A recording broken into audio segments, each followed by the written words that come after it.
I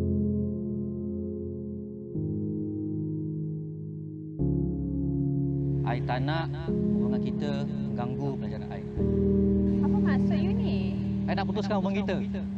I tak faham. Memang you tak faham. For your info, I don't love you anymore.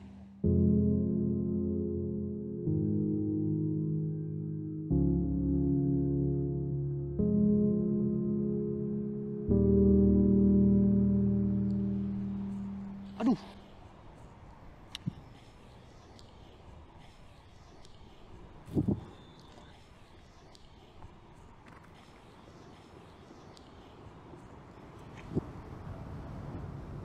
Kau asal muka macam ni?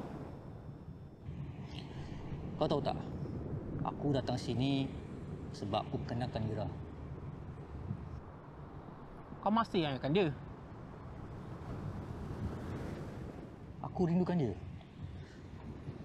Aku tak sepatutnya tinggalkan dia that time. Dah lah, kau tak payah ingatkan dia lah. Bunga banyak lagi dekat Gardens by the Bay untuk kau pilih. Sedap mulut kau Kau tak ingat Kau tahu yang hasut aku untuk tinggalkan dia, tahu tak? Kau salahkan aku pula.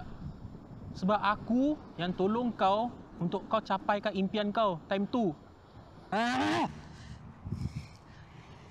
Aku nak jumpa Ira. Itu je. Dah, kau tak payah nak mengamuk macam She-Hulk. Sekejap, aku ada sesuatu nak kasih kau. Kau pergi check info kau.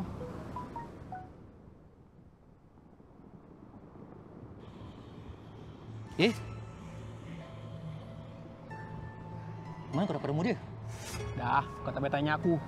Don't say brother no umbrella. Tapi, aku kasih kau warning. Jangan cari sesuatu yang kau tak mungkin capai.